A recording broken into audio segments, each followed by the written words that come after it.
this evening, when I was thinking about the topic of how to be heard in a world not listening, I wanted first of all to get to know you as an audience, and Andrew is my help there. And I was told that you're Christians in workplace who feel acutely that your landscape of your workplace has changed from 5 years ago. You're wrestling with what it means to be a Christian in that context, and how, if at all, you can say anything about your faith. Now, as an audience, I want to serve you well. You are the audience for me. But what we're really talking about is how you can serve your audiences, those who are in your workplace, your first audience, and those you interact with through your work. Perhaps they're your collaborators, your partners, your suppliers or clients, your second audience. Now, if we genuinely want to serve that audience, our colleagues and collaborators, the question is not how can we be heard in a world not listening, but what questions do our audience have? And this is why I'm particularly looking forward to question time with Adrian's perspective from advertising, mine from communications, and Michael right there at the coalface talking on specific questions and even the ability to have those questions at all and to answer them.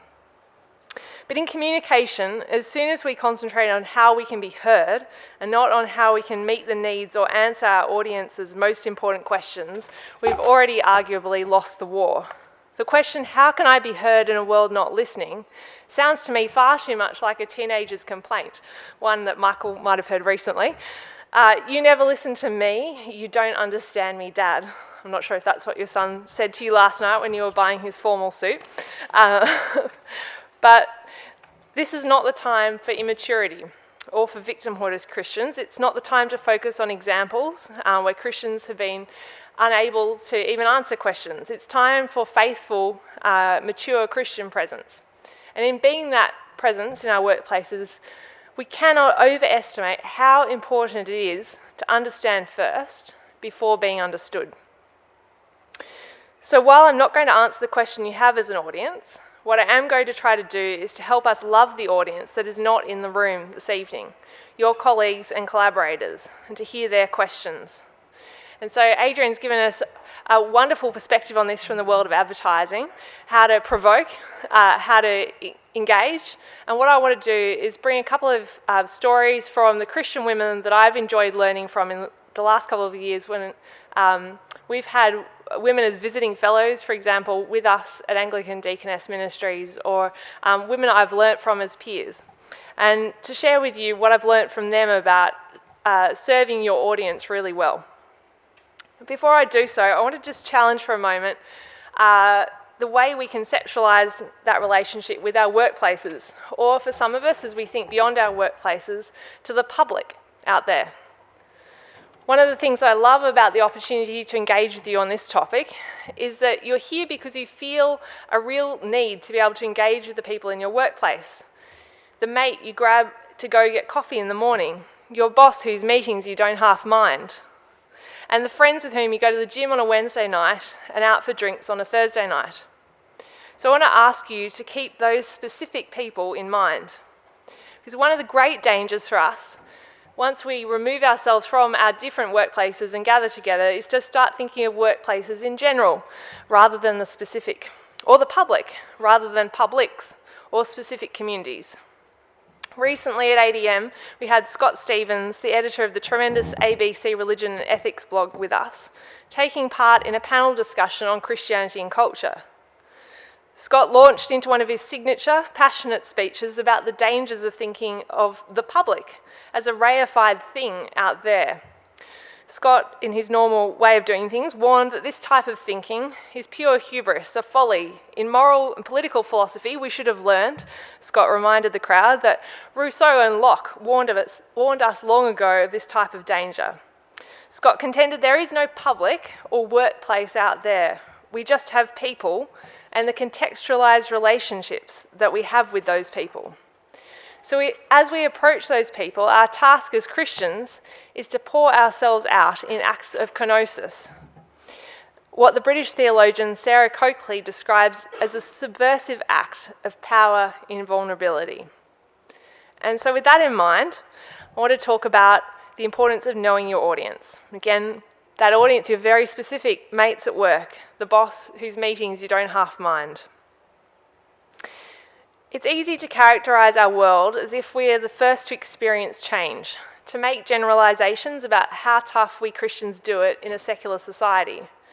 The facts, however, are far more nuanced than that, and their interpretation requires some patience. So I want to speak to you about that, to just challenge some of these underlying ideas before we really focus on who is our audience and what should we know about them. The key social trends being read, often by Christians at the moment, include the decline in the proportion of those identifying as Christians in the West. In the United States, for example, the Pew Research Center found that Christianity has declined sharply, with unaffiliated and other faiths rising. In England and Wales, a social attitudes survey, for example, showed that people of no religion actually outnumbered Christians in England and Wales. And in Australia, we have an acute awareness of a decline over the past 40 years to now 61% of the population in 2011. Understanding what it means when there is a declining proportion of people within society who identify as Christian is complicated by the fact that in developed countries, while Christians are becoming a minority, we still have a majority culture. While Christians in the West feel as though we're increasingly marginal position, we've also got to remember that Christianity is growing rapidly in the world's fastest growing region, in Africa. So while this could actually help us to counteract our personal concern in the West, it seems that this change in the geographical locus of growth actually serves to disorient further many Western Christians and may actually compound our sense of loss. And this sense of loss is expressed by Christians who adopt increasingly confrontational postures, condemn culture, and hold an unquestioned sense of what a friend, Natasha Moore, at Centre for Public Christianity, has described as a sense of entitlement to special treatment. But if we operate out of a sense of entitlement mixed with grief, we have little to no hope of getting to know a work colleague or our neighbour, in this case, our audience. And so while contextualisation has been all the rage in church planting circles for some time now, I still don't think that we understand quite what it could look like to become keen observers of the people we hope to serve. My guess is we jump far too quickly to critique or to condemn before we understand. And I'd argue that that's due in large part to this sense of entitlement mixed with a good dose of grief. Social anthropology is a discipline of love.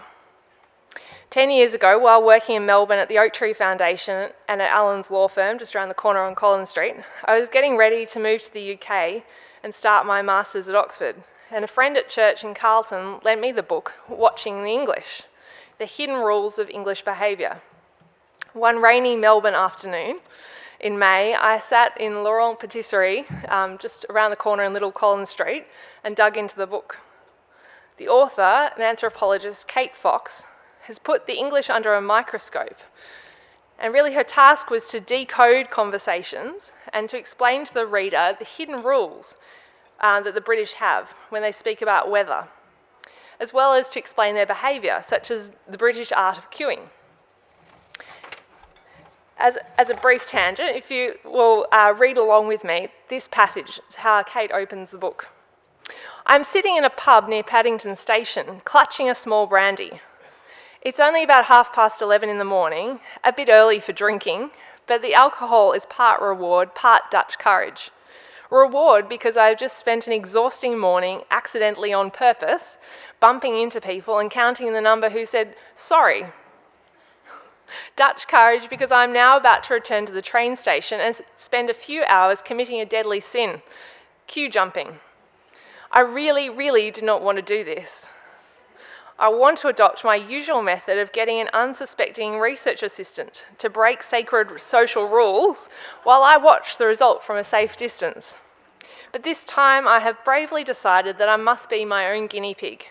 I don't feel brave, I feel scared. My arms are all bruised from the bumping experiments, but I want to abandon the whole stupid Englishness project here and now, go home, have a cup of tea and lead a normal life. Above all, I do not want to go and jump queues all afternoon. But why am I doing this? What exactly is the point of all this ludicrous bumping and jumping, not to mention all the equally daft things I'll be doing tomorrow? Good question. Perhaps I'd better explain. And Kate does explain. She says, "We are constantly being told that the English have lost their national identity, that there is no such thing as Englishness. There's been a spate of books bemoaning this alleged identity crisis, with titles ranging from the plaintive Anyone for England to the inconsolable England and Elegy. Having spent much of the past 12 years doing research on various aspects of English culture and social behaviour, in pubs, at race courses, in shops, in nightclubs, on trains, on street corners, I am convinced that there is such a thing as Englishness, and that reports of its demise have been greatly exaggerated. In the research for this book, I set out to discover the hidden, unspoken rules of English behaviour and what these rules tell us about our national identity." Kate, very much influenced by her father, who was also a social anthropologist, was convinced that we actually need to look behind the ethnographic dazzle, her father's term, of superficial differences that blind us to similarities between groups. When others had begun to claim that there was no such thing as the British anymore, her aim was to provide us with a grammar that was shared amongst English people. As Christians, we have much to learn from this approach. We are constantly being told that our neighbours and work colleagues have lost their sense of the religious. And this is something that Adrian referred to, with the sense that many of our colleagues still have, that they are spiritual. But we've been told that our common bonds are under attack, that there is more that divides us than unites us. I'm convinced, however, that what divides us has been greatly exaggerated. Our task is to become keen observers of our neighbours and work colleagues, such that we could decode their conversations and explain the hidden rules of their behaviour. That is, seeking to understand first before being understood. I want to give you a practical example of what I mean. When I founded a tech startup, I went back to the United States to meet with potential clients to learn more about them.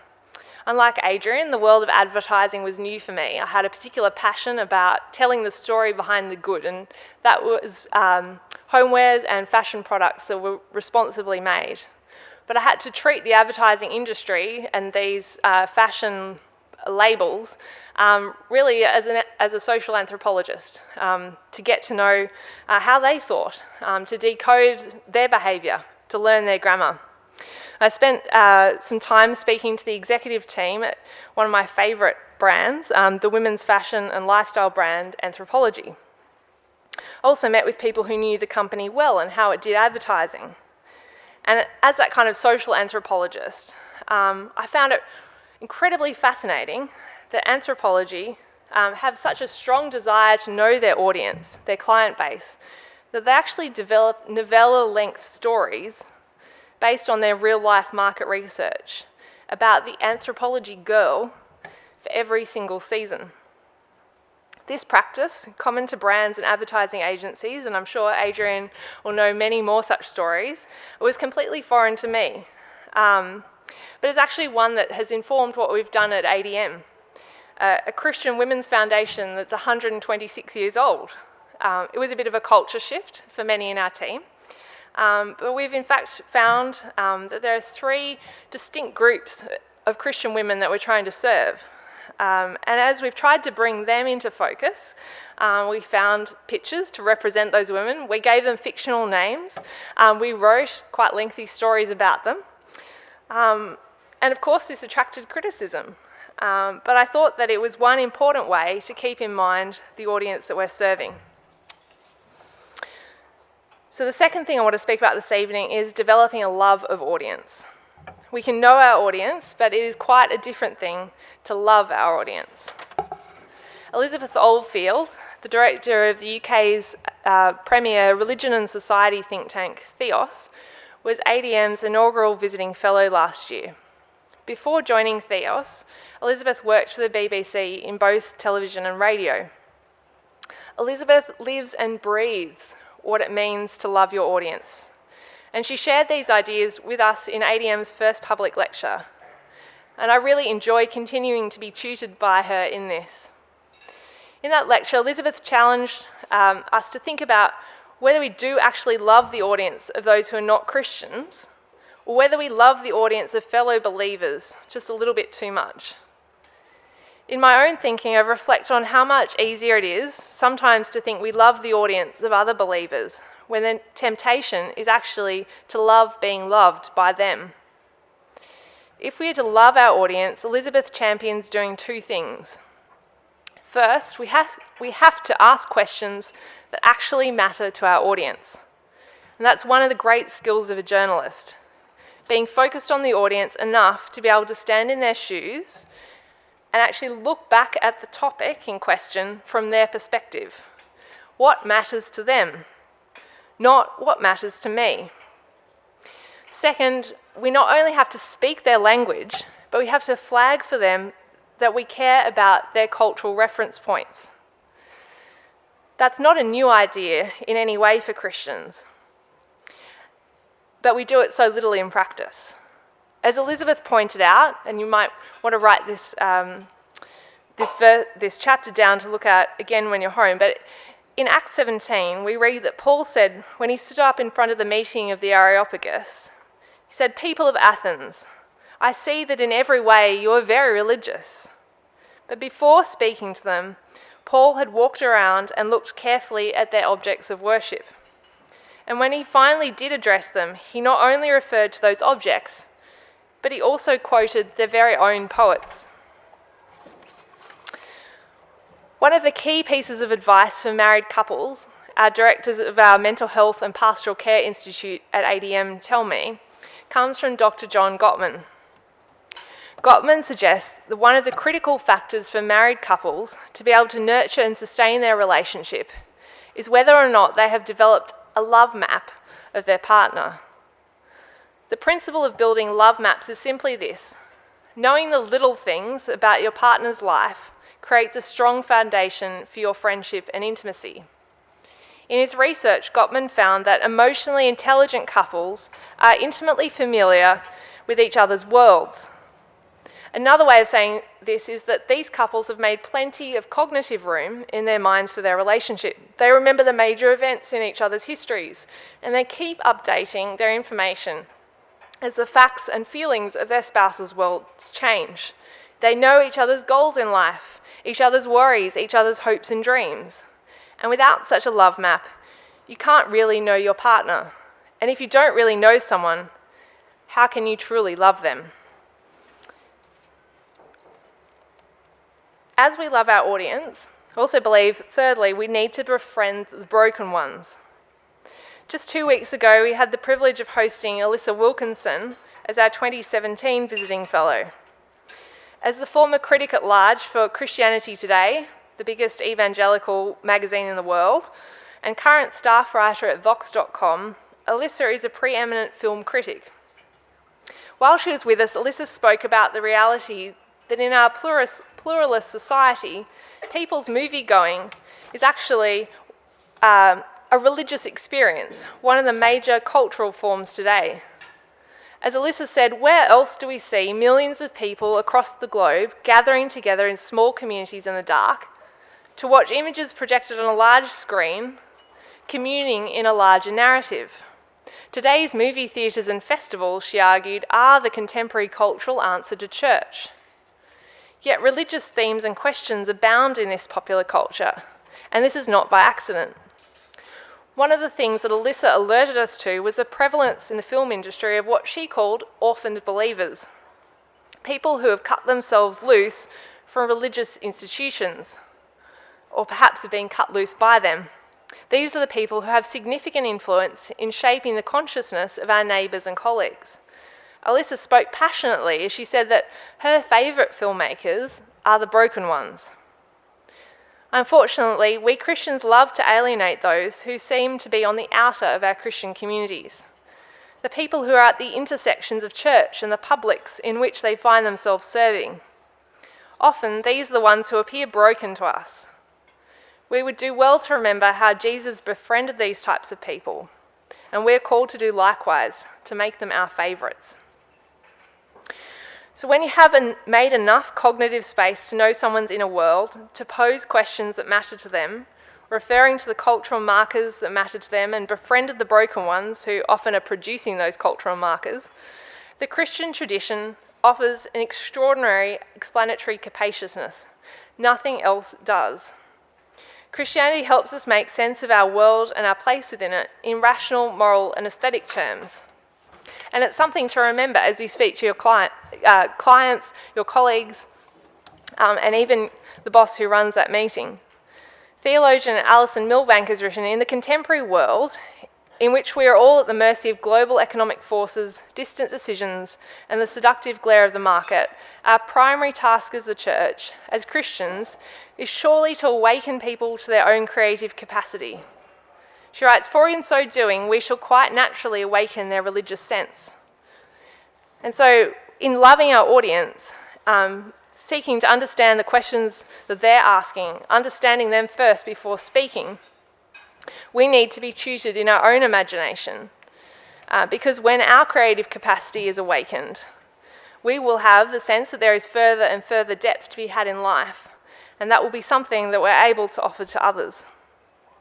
I want to say finally, as you do this, as you seek to love your audience and to serve them, as you seek to show them a capaciousness and to awaken this sense of the religious in them, you need to accept that you will be misunderstood. I guess, sadly, one of the greatest lessons of this was in public life in politics, in the privilege of serving Australia's first female Prime Minister. Julia, for me, set an example of grace under fire. You cannot control how people will receive you. You can choose when and how to call out injustice and hypocrisy.